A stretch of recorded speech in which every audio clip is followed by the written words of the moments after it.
يا مساء الحلويات على احلى اصحاب واخوات، اللهم صل وسلم وبارك عليك حبيبي يا رسول الله. وحشتوني كتير من اخر فيديو نزلته معاكم. بصوا بقى، جايه لكم بفيديو عادي جدا. يعني بشارككم يومي زي ما انتم متعودين معايا، بس ان شاء الله اللي جاي هيبقى احسن. انا قلت انزل لكم الفيديو ده لان حبيت ان انا بصراحه اصور، فمش عارفه بقى انا قلت يعني انزله ولا ما انزلهوش. المهم مش هاخدكم في دوكا. انا هنا كنت بعمل ايه؟ انا طلعت للفراخ عندي، لقيت البطه اللي هي انا كنت موريها لكم بالفيديوهات اللي قبل كده، اللي هي مش قادره تقف على رجليها. فقلت لا، يعني لقيتها يعني بقت كبيره شويه بحيث ان هي تندبح، يعني فيها بتاع يعني 2 كيلو 2 كيلو وربع في الحدود دي. فالمهم قلت لا خلاص، طالما هي الصراحه مش قادره تقف على رجلها، بس كانت بتاكل وبتشرب وكل حاجه. بس اللي كان صعبان عليا ان الفراخ كانت بتدوس عليها. يعني لما الفراخ كانوا بيبقوا جعانين وباجي احط لهم الاكل بلاقيهم بيدوسوا عليها ويعني لا بصراحه كانوا مرمطينها. بس هي كانت كويسه جدا، بتاكل وبتشرب عادي جدا وبتكبر. بس طبعا هيبقى النمو بتاعها مش اللي هو الطبيعي زي اخواتها. فطبعا كان عندي هنا بقى بتنجان مشبح وبتنجان اسمر، وكان عندي كوسه في التلاجة. فقلت ايه، بدل ما اعمل عليهم فراخ او فراخ بلدي، لا اجيب البطايه اللي فوق دي بما انها خلاص كبرت شويه، وانا كنت عايزه بصراحه يعني اريحها من اللي هي فيه. فرحت جايه دبحاها. والله انا كنت في اليوم دوت مش عارفه انا هعمل اكل ايه اصلا. كنت محتاره في موضوع الاكل، رايحه جايه طبعا حارت كل يوم يعني، وموال كل يوم. وكان عندي كل حاجه في التلاجة. رحت جايبه الخضار. انا عايزه اقول لكم ان انا اصلا صحيت الظهر، يعني زي ما احنا بنصحى فطرنا عادي، وبعد كده بقيت افكر اعمل اكل ايه. فجا في دماغي بقى كده، انا فتحت التلاجة كده فلقيت البتنجان ده قدامي. فقلت خلاص، هو ما كانش كتير، كان كمية بسيطة في اليوم يعني. يعني هو اليوم ما كانش هيتفضل منه، هو فعلا كانوا حلتين صغننين يا دوبك كفونا. هنا بقى جبت الخضار بتاعي وغسلته. في ناس بتغسله، في ناس بتقطعه وبعد كده تغسله، لا او بتحطه في ميه. لا، فانا غسلته، حطيته في ميه الاول وحطيت حبه خل بحيث ان هو يقتل اي جراثيم فيه. وبعد كده شلته شطفته شطفه واتنين، واتاكدت يعني من نظافته. كنت بنضفه من الحاجات اللي هي الصفرة اللي فيه، اللي هو الخضره الدبلانه، لان قاعد عندي في التلاجة 3 ايام. المهم نضفته وقطعته وشلته. كنت مثبته الطماطم. يعني بصوا، عايزه اقول لكم وحياة ربنا، يعني انا دخلت لما يبقى عندك حماس انك تعملي حاجه او تخلصي حاجه، مفيش حاجه بتقعد معاكي وقت خالص، ولا بتاخد معاكي مجهود، وانتي واقفه كده بتصلي على النبي كل شويه ومع نفسك، ولا في بقى حد مضايقك، ولا في اطفال حواليكي، ولا اي حاجه. كان ابني الصغير نايم. فيعني جبت البطايه دي ورحت جايه عاملاها. انا اصلا كنت قبلها عند الفراخ عادي، وما كانش في دماغي ان انا هعمل بط ولا اعمل محشي ولا اي حاجه. فرحت جايه بقى جايبه الطماطم اللي عندي. كان عندي شويه طماطم، كنت المفروض ان انا اضربهم يعني في الخلاط واحطهم في الفريزر، او اسبكهم واحطهم في الفريزر. طبعا انا كسلت اليومين اللي فاتوا، كنت كسلانه جدا. رحت جايباهم كانوا خلاص هيبوظوا، فشلت منهم اللي هو شبه بايظ. فاستبعدت خالص، وبعدين خدت النضيف ضربته في الخلاط وعملت البصله وسبكت. انا ما رضيتش طبعا اعمل الموضوع ده كله معاكم، انا بس ايه، حبيت اشارككم يومي كده واوريكم انا عملت ايه او كنت بعمل ايه. وعايزه اقولك كمان موضوع البطه، انا يعني بخاف جدا من البط. لا بجد انا بخاف اصلا. فبصراحه انا اصلا بخاف من البط، بس انا بجيبه لان جوزي بيحبه، وهو طبعا طعمه حلو يعني كاكل طعمه جميل.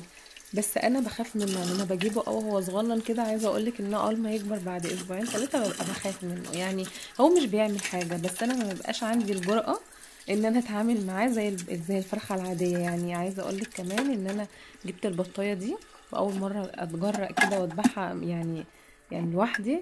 فطبعا خليت ابني يمسكها يعني قدامي. المهم رحت جايه ذبحاها، الحمد لله قضي الامر. بص، عايزه اوريكم ان هي كانت واكله ما شاء الله، كانت واكله اكل كتير، يعني ان هي كويسه مش تعبانه لا قدر الله، ما فيهاش اي حاجه. لو تعبانه اكيد ما كنتش هعملها. بس اصلا هي كانت صعبانه عليا. هي اول ما بدات تكبر بدا رجليها تتفتح.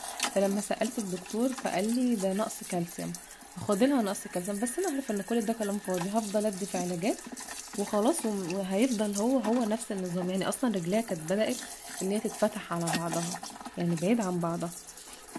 فعارفه ان انا مهما عطيت علاج فخلاص، فانا هدي علاج ليها، وطبعا مش هيبقى لوحدها، هيبقى كله هيشرب من العلاج. فبصراحه ما بحبش احط علاج خالص لاي طيور عندي او اي بط عندي او اي حاجه. عايزه اقول لك ان انا يعني كنت جبانه جدا، كنت بخاف من تربيه الفراخ اصلا، كنت بخاف اجي جنب فرخه. انا ما اعرفش لما اتجوزت ايه اللي حصل. بس والله الموضوع جه معايا كده، يعني انا ممكن اكون حكيته في فيديو قبل كده، بس الموضوع جه معايا كده، جه معايا بالصدفه ان احنا كنا ماشيين انا وبنت خالي.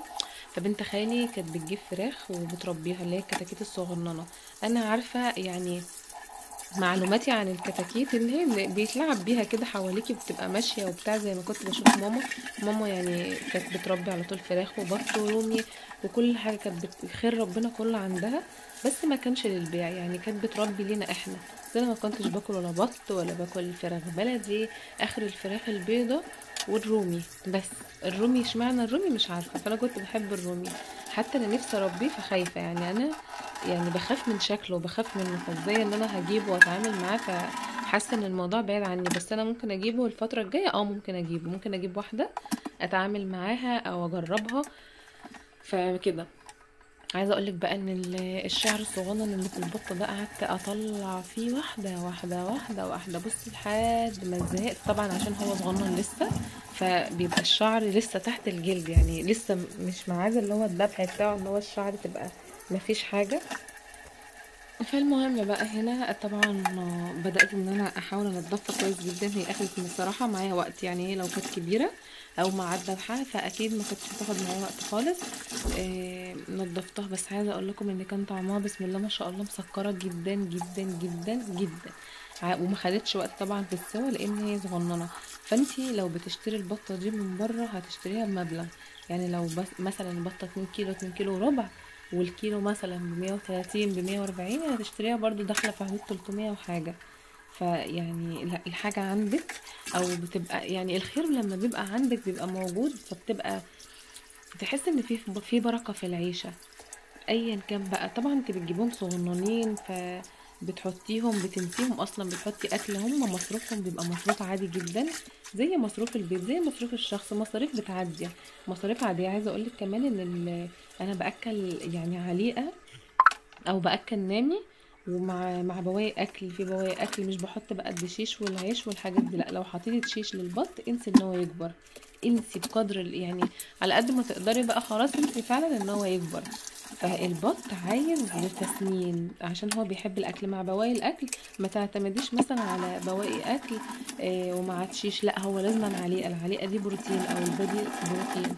فلو هتجيبي بط وعشان عايزاه يبقى بط ما يبقاش معضم اسمك مربيه بط وخلاص بالاسم، فلازم تاكلي عليقه، لازم تاكلي عليقه، او بالاخص لو اول شهرين اكلت عليقه صافي هتاخدي يعني نتيجه من البط. وما تقطعيش عنه العليقه لحد الذبح، ممكن تخلطي معاه خلطات لكن تقطعي العليقه لا، ما انصحكيش. دي اول حاجه. حاجه تانية بقى، انا هنا نضفتها، وكمان الجناحات شلتها رميتها، شلت الجناحات لان كان فيها الشعر مش راضي يطلع والشكل ما كانش احسن حاجه، رحت جايه رميها.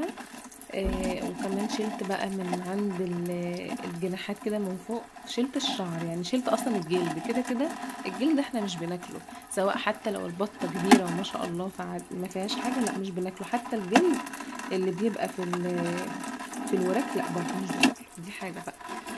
حاجه تانية عايزه اقولك ان انتي موضوع الفراخ ده كان جاي معايا بصدفه والله العظيم، كل حاجة سبحان الله ربنا بيسبب لها سبب. احنا كنا ماشيين انا وبنت خالي، لقينا كتاكيت، هي سألت بكام، كان ساعتها كمان الكتكوت عايزة اقول لكم ان كان بمبلغ تافه جدا، كان ب2 جنيه و3 جنيه، يعني كان مبلغ تافه، يعني من 6 سنين او من 7 سنين، لا يعني في الحدود دي كان مبلغ تافه. كان كمان العليقة ب6 جنيه، انت فاهمة؟ فلا كان الموضوع حلو بصراحة، وكان يعني احنا ماشيين كده، فهي لقت كتاكيت فجابت لنفسها، فبقى تقول لها الله ده شكلهم حلو وبتاع، واحنا ماشيين يعني واحنا عند الست اللي بتبيع، قالت لي طب ايه رأيك اما تجيبي وحطهم عندك وجربي. فانا قلت لها ازاي احطهم عندي، انا ما عنديش مكان. قالت لي انا هظبط لك ليهم مكان، مالكيش دعوه، هاتي 5 أو 6 وجربي. عايزه اقول لكم ان انا فاكره متهيألي ان انا ما جبتش 10، يعني متهيألي ان انا جبت 6 او ممكن اكون جبت 10.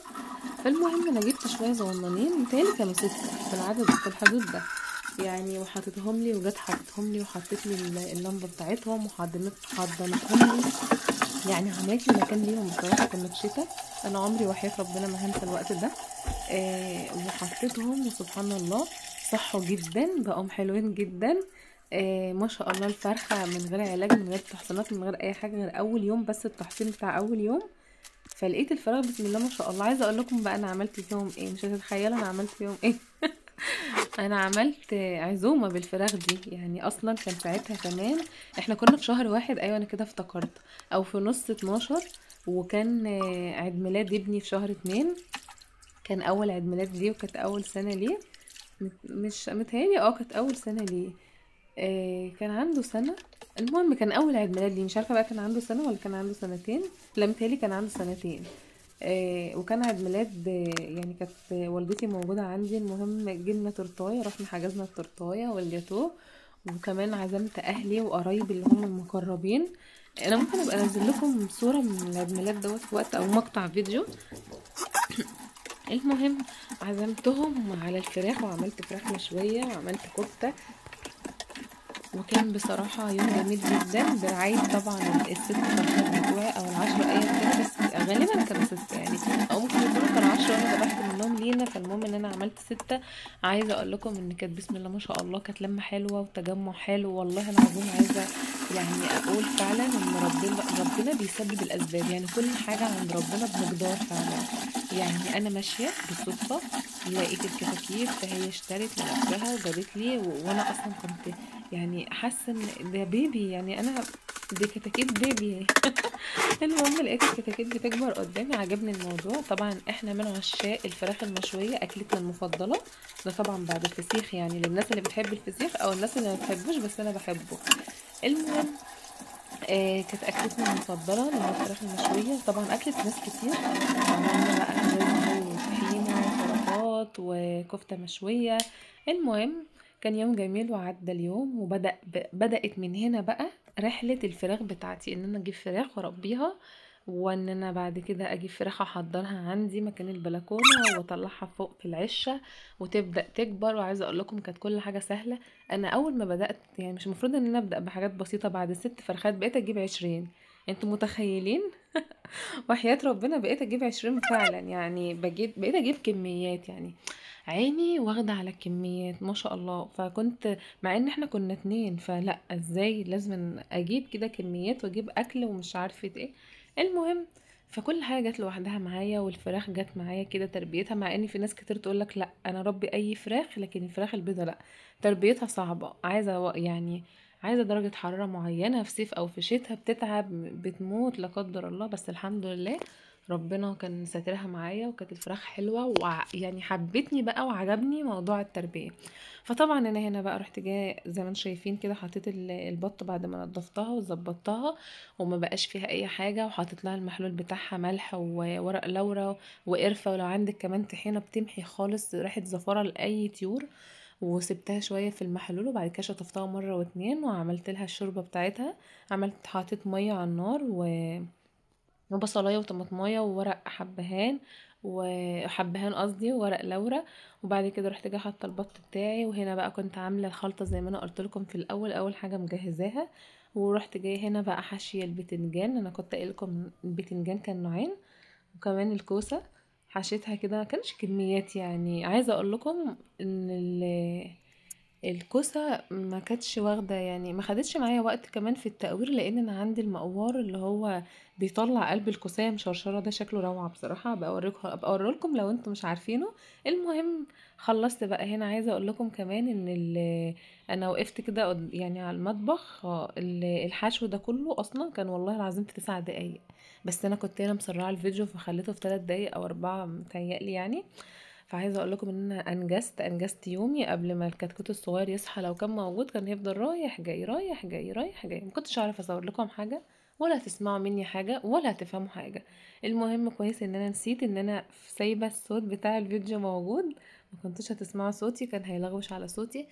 لحد هنا بقى خلاص، يعني خلصت المحشي بتاعي. ادي ده روتيني اليومي، او كان روتيني في اليوم. كنت محتاره في الاكل مش عارفه اعمل ايه، فالمهم الحمد لله ربنا اكرمني وعملت المحشي دوت.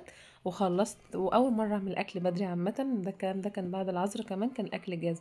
هنا سقيت المحشي بتاعي. اشوفكم فيديو جديد.